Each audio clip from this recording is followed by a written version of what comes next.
Okay, so finally, we now have our guest, Zafar Azam. Welcome to our show today. We're so Tashakar incredibly, Farjan, thank you. you're so welcome. We're so incredibly happy to have you on the show. Zafar Azam is a board member of the Mustafa Center in the state of Virginia. He also is a project manager for a medical not-for-profit institution that he's going to tell us all about very shortly. The reason why we brought Zafar on today is because he's an incredibly inspirational leader, both in the community and both as a refugee who was assimilated into this country very well and very successfully. We are incredibly honored and proud to have him on our show today. Zafar, please tell us a little bit about yourself. Thank you for the kind words, Farjan. I'm honored to be here. And I would like to disagree with you that I'm not all that inspirational, and I'll tell you exactly why I believe that in a bit. But like you said, yeah, my name is Zafar Azam. I currently reside in Virginia for work. Yes, I'm a clinical diagnostic project manager at MDIC. And I don't know if you'd like me to get into the background of when I got here and what all I did. Absolutely. Okay. Absolutely. Please do share. So my family and I, we moved to the United States in 2001, actually right after September 11 on the same month. So probably not the best time to be a refugee. I know we were supposed to arrive here a little earlier, but then when all of those things happened, all the flights were grounded for a couple of weeks. And I think we probably were the first flight to the US from that side of the world. So yeah, we came here not knowing what to expect. I know a lot of people make memes and jokes now that, you know, Afghans back home, they have all these lofty visualizations of what America is. And I don't know if we had that, but it certainly wasn't what we thought it was going to be. I remember my mother crying even on the plane. You know, we were moving to the Midwest, and just from the plane, you could see it was all just, you know, farmland after farmland. And we were like, you know, where are we going? And we got there, and it was a tough start. There were barely any Afghans there. And one of the other things that we always joke around at home, but it's not as funny. It was more sad then. But my older brother, after I think a couple of days that we, you know, arrived here, he like even started crying for nanahushk, for bread, right? Because, you know, he was just tired of having not kibernasha, but it just wasn't the same. So we learned how to even make, you know, nanahushk at home and all of those things. So it was a tough time. We didn't know any stores that had the food that, you know, we were used to.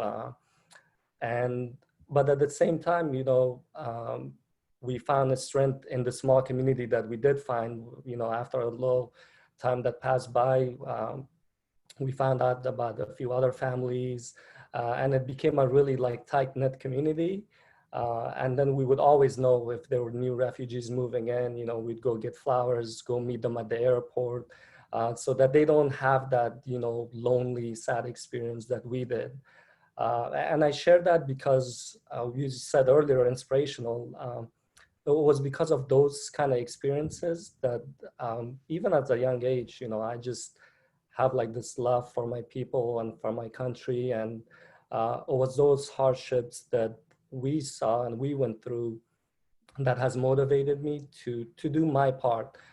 So although you said inspirational, but I don't feel like I do anything extraordinary, right? So whenever I have a time, whether it's at Mustafa Center or I'm involved in a couple other groups that we can discuss later, but I try to do my part in any way that I can to help our people. Well, I think, you know, it's funny that you keep saying that you're not inspirational, but I think I got very emotional right now. I pulled back my tears when you said that you brought flowers and went to the airport to welcome other refugees, because it's such an intimidating experience. And early on in the show, we talked about the curve of refugees and how incredibly difficult it is that time, that mid-period. You know, you go from being so excited to coming to this new place, and then you get here and it's nothing what you would expected. And no, and a lot of people, even Americans, right? They ask you, where are you from? And, say Afghanistan, and they're like, oh, well, we're happy you're here, or you're lucky to be here. And I know they mean well, but, uh, in my mind, even though I was young when I moved here, I didn't want to, right? I remember like the last day that when we left Kabul, I see your background there. It was like a very cold morning. And I remember getting on top of the wall just so I can get a little more sunshine. And even though I was so young, I was just looking around like the mountain ranges and all of that. So that picture has been like seared in my mind, that in all these years, like a large part of me doesn't want to be here, right? I never wanted to be here. I wanted to be in my own country with my own people, um, having the foods and fruits that I grew up on, having, my cousins and all of those. So nobody really wants to move. It doesn't matter if it's America, Europe, Zindagi Aram, like nobody, unless they're forced to. So it's kind of funny whenever I hear that, oh, we're happy you're here. And I'm like, no, I know they mean well, but nobody wants to move. And it's unfortunate that now lately, you hear a lot of backlash against refugees, that they're coming here, taking people's work and all these stereotypes. And then it's not like that. They're just coming here because they really have no choice, right? Either it's a parent bringing their kids over for a normal life, which is, what probably my mother did. I don't think she ever really wanted to come here herself either, but I know it was more because of me and my siblings. So it's very interesting how you talk about the mountains behind me. I yeah, think as an Afghan American that's been born and raised here, but to parents who were refugees, my mother in particular, a political refugee at a very, very pivotal time in Afghanistan. When I see my background and I look at those mountains, I have that void as well. yeah, There's like a void inside of me, a longing inside of me. And it's so interesting because I talk to a lot of people who, like myself, who were born and raised here, but still feel this disconnect that yeah, although, like you said, although I maybe physically wasn't born there, I do get those stereotypical comments like, oh, wow, if you were a woman, since you're a woman, if you were in Afghanistan, you would be wearing a burqa, or, yeah, aren't you so lucky that you're here, right? And it's interesting because people, looked at our lives and analyze us versus, based on their perspective and the lens that they're used to, which is very mhm, ethnocentric and very judgmental. And I also, I want to say that I feel this displacement. I have a great deal of respect. I say this to all my friends who have come here when they're 1 to 2 to 5. It doesn't matter. You were displaced from your home, and you didn't do it because you wanted to. You did so because you had to. You didn't have a exactly. choice in it. And I think that's the plight of every refugee worldwide, and especially with our war-torn people.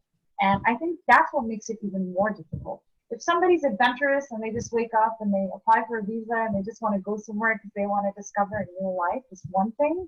But when you're forced to leave everything that you know and you hold so closely to your heart, Yeah. that is what I really find to be very admirable. So thank you for sharing that, and thank you for being inspirational and showing other people that it's okay to feel this way. It's okay to, these things pass and they become part of your history, part of your experience. Yeah.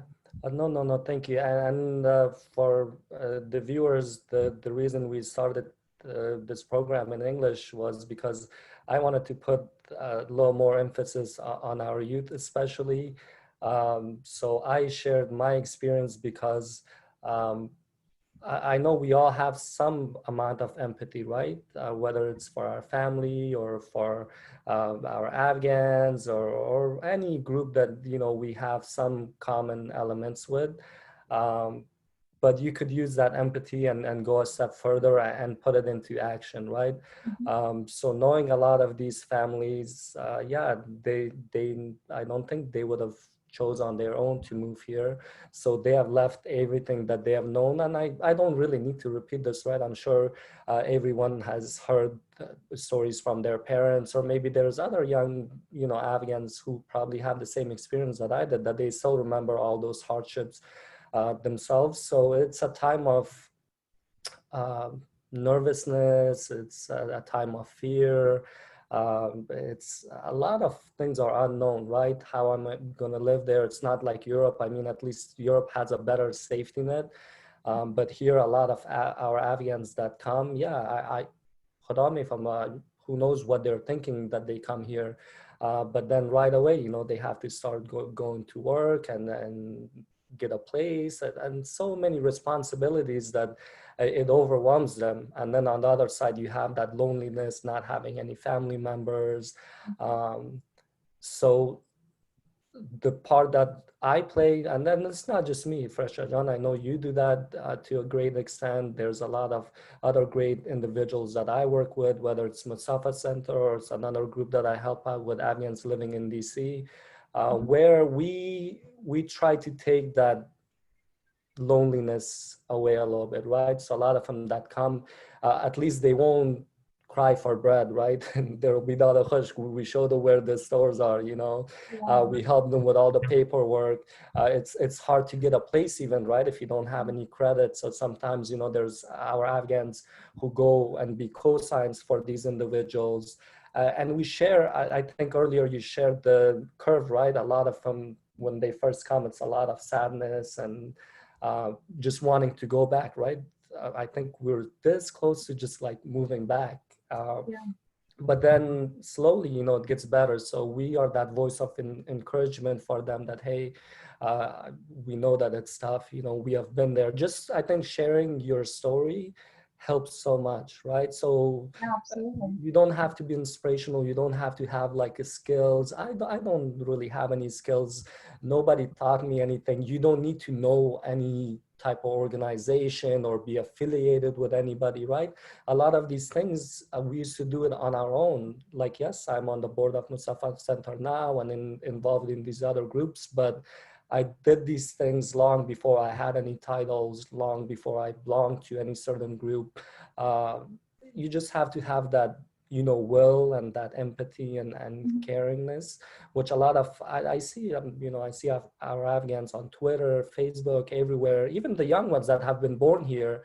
And I'm really happy to know how in touch they are, with their identity, with their country, and how positive their thinking is, their mentality is, and they want to do so much more. But I think the only thing that maybe you and I, Fresha John, maybe through this talk show, we can be that bridge into taking their ideas to the next level and putting into reality.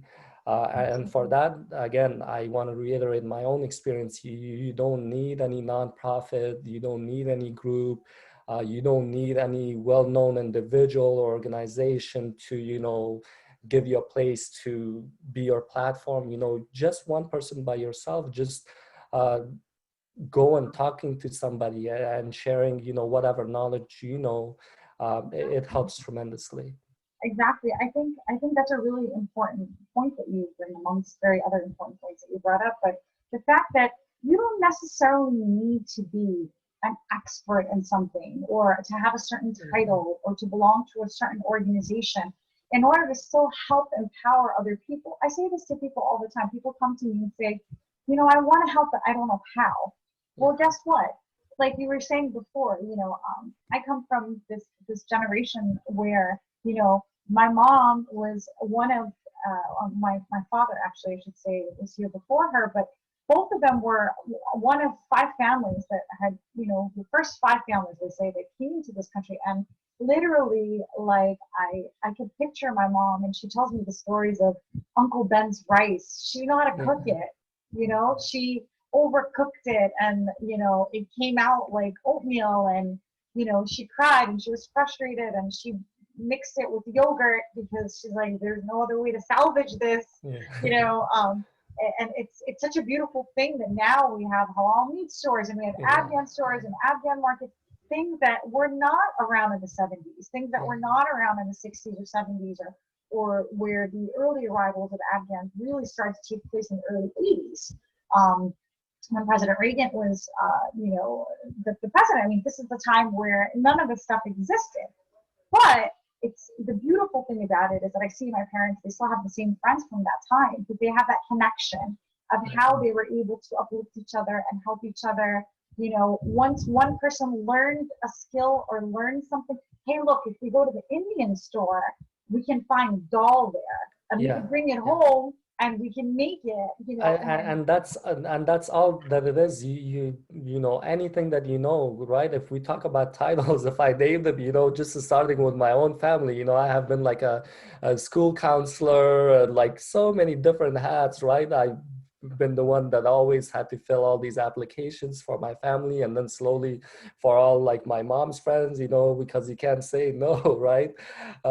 So all of those things, we can all do that, right? And even things, individuals that I've helped, even teaching them about good credit, right? Like how they can get their own bank account and all of these things. Everything helps. And the biggest impact is just psychologically, right? They will know that there's somebody there that they can rely on if they need any help. One other thing that I would like to touch on, and I don't mean to get negative or anything, but when people come new, of course, they're going to have some baggage that they bring with themselves, right? So in the group that I'm working with lately, because of the SIV program, right, there have been like thousands of Afghans that have relocated here, right? So sometimes they don't know some etiquettes or some things, but and a lot of people get turned off by that, right? They're like, oh, no, they don't want to like really help out. But I do it for that same reason, right? And because I never want to be like on a high horse, right? Because they grew up in a different environment. A lot of the things that we do, believe it or not, some people that come new, they don't have that ability to think that somebody could help them out of the goodness of their heart, right? They think, oh, they're getting paid. Yeah, they're paranoid, and they think that, we're getting paid by whatever aid organization to do these things, because in Afghanistan, that's how it was, right? You had UN and all these organizations that, paid people to do that. But I do it so they realize, right, that, hey, no, you can't do that. And so they learn. And they do learn, but if you think they are not going to learn, their kids will learn, right? A lot of the things that I remember, it's when I was a young kid, and we had people who would try to help my family, and I remember those, and those are the things that it's kind of like my way of giving back, right? So do it for that reason, right? You can help their kids, if you're young. I have so many ideas that I want to implement, and if we had like a community of young Afghans that just got together, my goodness, we could do so much. Whether we can go like in middle schools, high schools, tell them, help them with SATs. That way you look at the bigger picture and you empower your community, right? So a lot of the things, it's not just about showing them the Afghan store so they can go get fresh bread, right? It's teaching them, life skills that will empower them and that will help them get a better job. For one of the groups that we're doing for the Afghans living in DC right now, we're trying to promote Afghans getting into IT rather than just, driving Uber and Lyft, because of this COVID, it has taught us that things are so unpredictable, things can change, and you need to have, a safety net or a plan B. So our goal should always be, at least my goal certainly is to see my community advance, like a lot of the other immigrant communities, so we can flourish. Thank you so much. I mean, that was such an eloquent way of putting it. You reminded me when you were saying that you've been the school counselor and you've been the guidance counselor. I had a flashback memory of filling out political asylum forms. I must have been like 10 years old, Yeah, filling yeah. out I wanted to affidavits. say even like a lawyer, right? So immigration Yeah, papers, and of yeah, course, you do it for your family, and your mom is on the sure. phone. Her friends are asking, "Oh, khada puri ka diya, boch Zafar rawan mekram," and Yes, so before you exactly. know it. But I think those are the things, right? Even at that young age, that I did those things where, yeah, I didn't have any nervousness, I didn't have any fears, and it actually felt good to help out. So then you Sure. just, everything in life, you want to scale it, especially if it's good things. So Absolutely, absolutely. I appreciate that. So before we get into the Farsi segment, I just wanted to conclude by asking you, I think that you discussed a little bit about how you overcame some of your challenges. If you want to discuss maybe one tool of overcoming challenges, and then leave us with some advice that you have for our both youth on how to empower themselves, but also the elderly generation, because I do feel that they a lot of the time feel very hopeless. um, I I think it had a lot to do with just being resilient, just mentally, just pushing through and not letting anything bring you down, and always having faith and seeing like good on the other side, right? Something to look forward to. And of course, on that journey, you're going to stumble, you're going to fall, and a lot of times you want to give up. But yeah, just mentally being resilient and just, keep pushing forward. I wish I could say there was a secret, but it's literally that. And I got that from my mother, right? Because I looked at all the struggles that she had, which, my struggles are not even a fraction of what she had to go through. So I'm like, if she can do that, with her 6 children, like there's no way that I'm gonna let anything bring me down, right? It's not like I've had an easy life, but even when there have been challenging moments, it's amazing what you can do when you're focused on always turning things positive and uh, always finding a solution, a way out of any struggle. So I know a lot of our youth,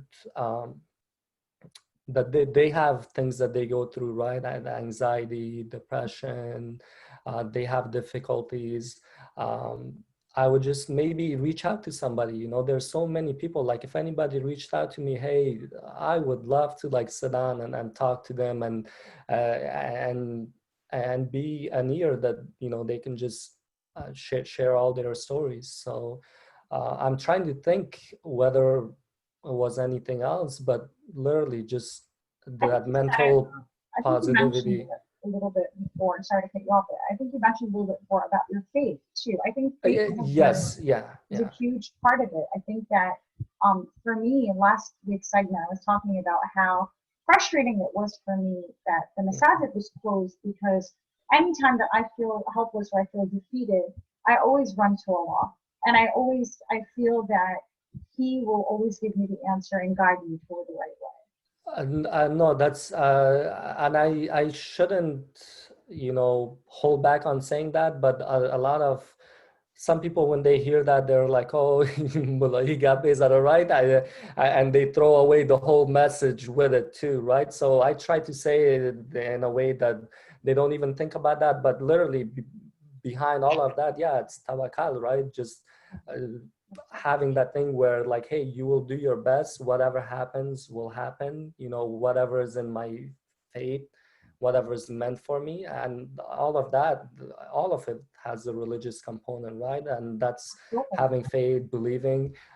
So I think if anything, that shouldn't be a secret, right? Because our parents instill those things to us, our elders do that. So if I could, without scaring anybody off and thinking I'm getting too religious, that has a profound impact, right? Because It certainly does for me. I don't yeah, know, and a lot of I've gone through very, very difficult things in my life personally, and yeah, I don't think when I look back on those things, I don't think that I would be able to progress or move forward without that embedded faith and yeah. without that that Yeah, tawakkul that you and discussed. actually, now that I think about it, we always realize things. I'd like to reflect on my life and figure out, what moments in my life led to who I am today. And this talk of faith, and that's been always with me, right? Ever since I was a kid, I remember like just the Friday khutbahs, just listening to it with a passion. And from each of those, I've learned something, right? So maybe whenever you are like being present in the moment and taking feedback. So one from the religious side, but another thing that I've always been so happy and proud that I've had that habit is learning things from others, right? A lot of people don't like somebody, they're like, oh, get out of my business, you know, who asked for your opinion? But I've never been one like that, right? Especially our elders, like they have so much wisdom and knowledge that they share. And whenever they say something, like I listen to, you know, smilingly, because you learn so many things. So I hope our youth can, you know, utilize that and see that as a source of pride and as a source to better themselves, rather than like, oh, please stop talking, you know, I don't want You to know, hear it. that's a beautiful segue into going into our Farsi session, because Yeah. essentially, and I mentioned this before in previous shows, that our elders are karaman, our champions, and I think that they're gemstones. And when we sit down and we really absorb, sometimes I do that too. I'll look back on my resume and I'll think, okay, what did I get from this experience, or what did I get from this job? And when I look at it, it's literally what I've learned from somebody in that place. I've learned certain skills from each person as I've grown into who I am today and who I continue to grow into being. And I think that's incredibly important. زفر جان، یک جهان سپاس، تشکر از اینکه شما امروز آمدین در برنامه ما. بسیار میبخشین، اول در انگلیسی صحبت کردیم، حالا بخیر در فارسی حرف میزنیم. زفر جان امروز وقت خود برای ما داده از ویرجینیا هستن و ماشاءالله بورد ممبر مصطفی سنتر مسجد است در ویرجینیا و پروگرام دیرکتور منیجر است در یک ارگانیزیشن که انعطافشان خود معرفی میکنن انشالله. تشکر بازم از آمدنتان. اگه بتونیم در ما کمک خود معرفی کنیم صافت میشن. سلام به شما با فرشته جان و به بیننده های ما. من هم معذرت خودم میخوایم، عموما من خوش دارم یعنی علاقه دارم که به زبان خود ما گپ بزنیم، مگم ما و فرشته جان میخواستیم که یگان چیزا هم جوانای ما یاد بگیره از او، یعنی برخورد خوب داشته باشند. دیگه از او خاطر به انگلیسی گفتیم. مگه ما نام من زفر آزم است. فعلا کار ما یه پروژه منیجر هستم و رقمی که شما گفتین فرشته جان در بورد مصطفی سنتر هم هستم. و معذرت میخوایم گوبت به یاده عادت ندارم که درباره خود گپ بزنم، مگم امو رقمی که به انگلیسی گفتم ما میخواستیم که امو یعنی اکسپریانس زندگی خودم شریک بسازم تا خصوصا جوانای ما درک کنن، بفهمن درباره‌اش.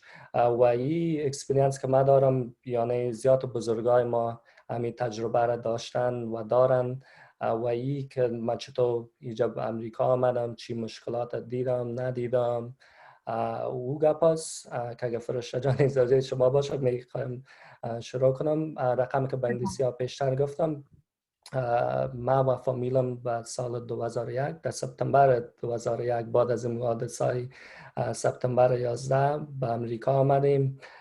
در یک شهر خرد آیوا که در مدوست است، در اونجا کوچ کردیم. یعنی بیشتر مزاق کردیم که افغانای ما که در افغانستان است، یعنی خدا در چی خیال پلوها و در چی فکر است که امریکا چطور جای باشه. دیگه من یادم نمیاد که ما چی فکر میکردیم که چی باشه چی نیم، مگم یعنی هنوز در زمین نارسیدگی دم طیاره گیران ما گرفته بود که کجا آمده ما پایین سیل میکردی، غیر از زمین های زراعتی دیگه هیچ چیز معلوم نمیشد. و یعنی افغان ها قضیات نبود. دمو هفته اول یادم نمیاد که برادر بزرگم یعنی گیرانش گرفت، بخاطر نادخوش پشت نادخوش دلش شده بود و در وقت نکنم مغازه را یعنی میفهمیدیم کجا هست نیست. دیگه اون مشکلات ها را زیاد دیدیم ما و دمو وقتا دل ما بود که بخیزیم پس بکسای ما را جمع کنیم و بریم پس افغانستان.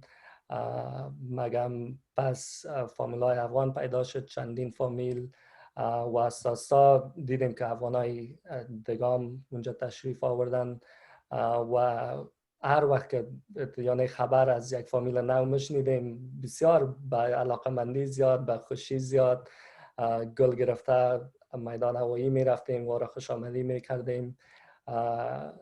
بخاطر فکر کنم همه ما دق شده بودیم پشت مردم خود، پشت وطن خود.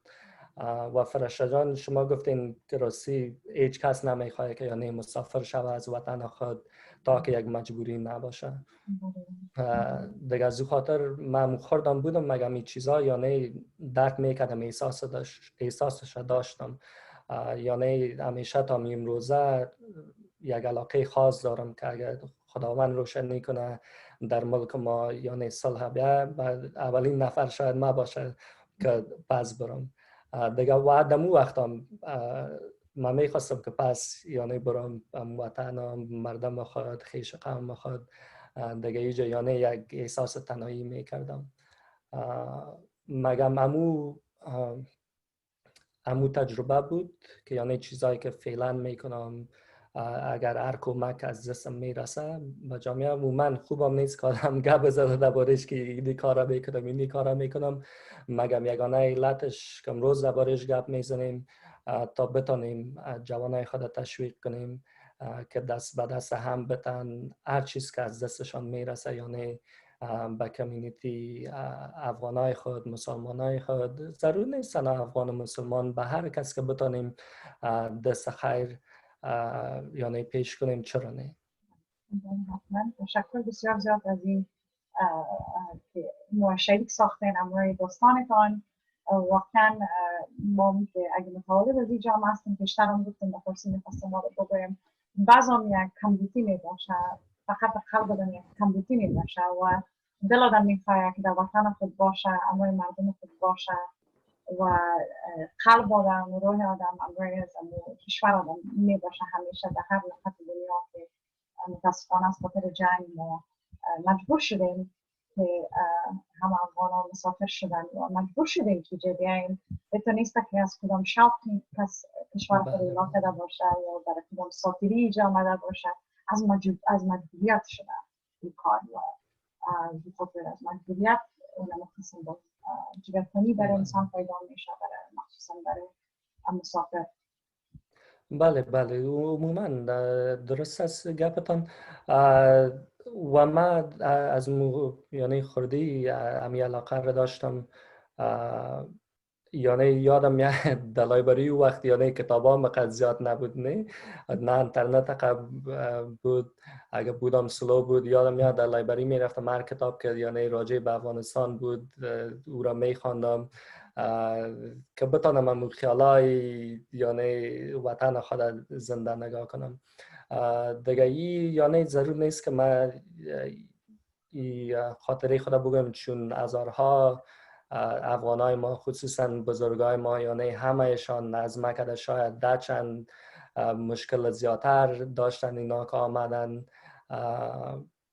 و عالم تا امروز هم یعنی مسافرای وطن ما اینجا در امریکا آمده میرن و یک جای خوشبختی است یعنی زیاد مشکلات که ما داشتیم پدرها و مادرای ما داشتن خوشبختانه افغانای نو ما که میان یعنی ندارن، نه مغازه هست، دکان هست، یعنی هموطنای ما هست پیدا میشن که بتانن هم گفته ما مردم میگیم راه و چاره نشانشان بتن، اونو چیزا ما نداشتیم، یعنی همه چیز که باید خود ما یاد میگرفتیم دیگه.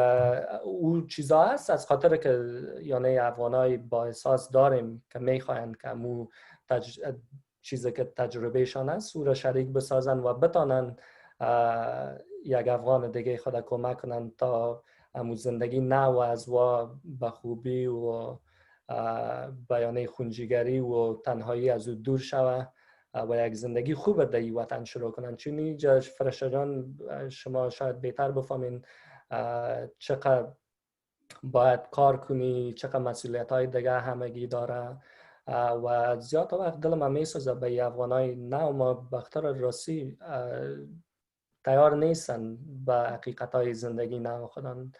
واقعا شاید نیستم. بله آماده نیستن، فکر میکنن شاید دولت برشان کمک میکنه یا شاید دیگه چیزا، مگر از روز اول که میان باید اینا پشت خانه پالیدن و زیاد وقت صاحبای خانه بر از یا خانه نمیتن چون کردیت ندارن دیگه. 10,000 مشکل از روز اول که میان وضعیتشان همه مانده که پس بکس خودانه بگیرن و پس برن. دیگه از اون نگاه باید ما هرچی که از دست ما میشه، خصوصا جوانای ما شما یعنی آرزو رو دارم که اگر اولاد دارین خرد باشه کلان باشه تشویقشان کنین که کمک کنن به جامعه خود. هر رقم که میتونن، ضرور نیست که در کدام چیز اکسپرت باشن، هر چیز که از دستشان میشه میتونن کمک کنن. اگه یک موضوع باشه یا 10 موضوع باشه، چرا نه، هر چیز که از دستشان میشه باید تشویقشان کنیم که اجرا بتن. اصلا تشکر. یک دو چیز که بیشترم به انگلیسی یاد کردیم که جالب بود.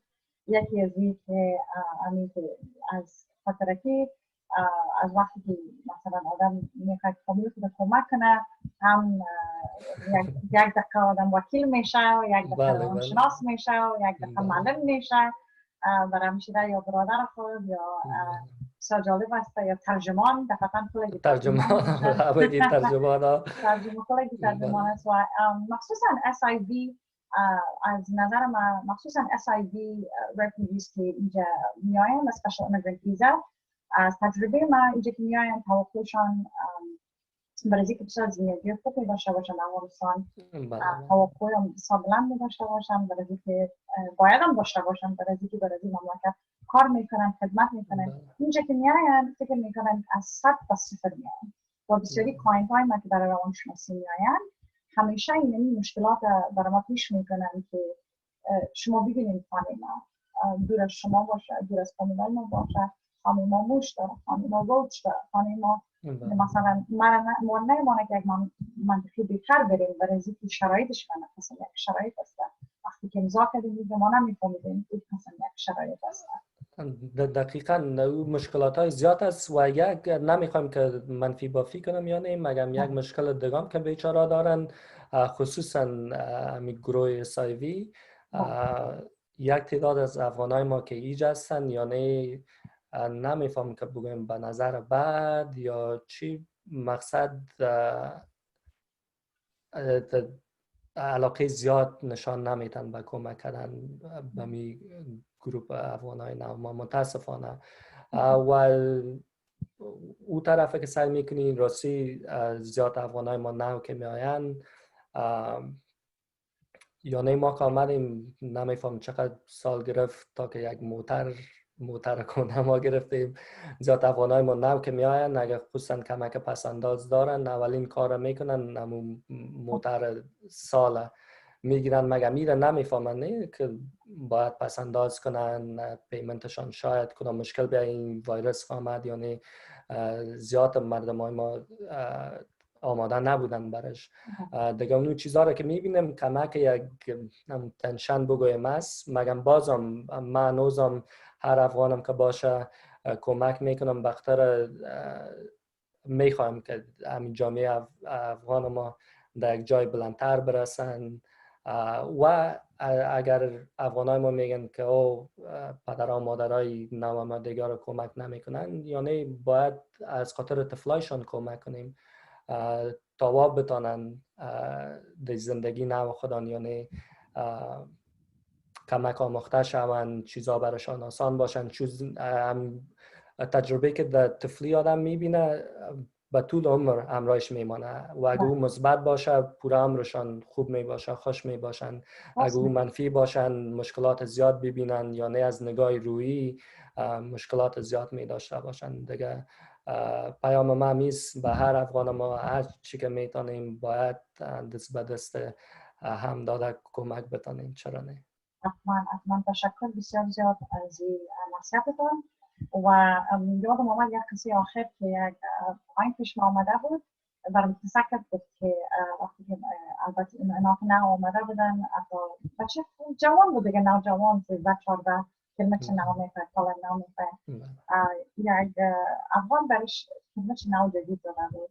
تا امروز از این گپ 20 سال پیر میشه تا حالا را یاد میکنه، میگه که خود ایجنسی ما را چیزای کنه داد اما این افغان ما چیز نو او خاطرها را پیشتر که در انگلیسی هم گفتم یگان چیزا یعنی من درباره‌اش فکر میکنم که چی باعث شد که شخصی که فعلا هستم و دمی قصه تان من یادم میاد دم وقتا هم کتاب هری پاتر وقت بخوادم خورد بودم و یکی از افغانای ما سلیم رحیمی فعلا فکر کنم در کالیفرنیا هستن، یعنی همت از پرسان که چی میخوانی مانایش میفهمی برش که ترجمه کردم، یعنی آفرینی دا تشویق کرد که بسیار خوب همیشه کتاب بخوان، یعنی از اون وقت مرا تشویق کرد که راستی دگان بخوانم، علاقه مندی به خواندن و چیزا پیدا کردم دیگه. اونو چیزا بسیار رول داره خصوصا سر طفلا به یادشان میمانه تا سالها و از او شاید 20 سال تیر شده باشه مگه من نوزم در فکر من هست. فرشا جان اگه وقت باشه این چیزها رو گپ زدیم که چی بود چی نبود، مگم فعلا فکر کنم در باره پروان و شروع برنامه تان گپ زدین اگه اجازه باشه از اون چند ارگنایزیشن که من همراهشان همراهی میکنم کمک میکنم اونا هم فنریزینگ گرفتن که بتانن به مردم بیچاره وطن ما کمک کنن. میخوایم اگه شیر کنم اگه دوستا تواناییش داشته باشن اگه بتانن کمک کنن خوب میشه. شده هزار دفعه و در سر برنامه یاد کردم که در پروان سیل آمده و بسیار وقت خطرناک است، آب پاک پیدا نمیشه، نان پیدا نمیشه. اگه لطف کنین امی کمک وظیفه ماست، مسلمان هستیم الحمدلله، افغان ماست، خور ماست، برادر ماست. اگه شما ظفر جان براتون نشان میده که در کجا جا کنین. بله رقمی که شما گفتین من عضو هیئت مدیره مصطفی سنتر هم هستم.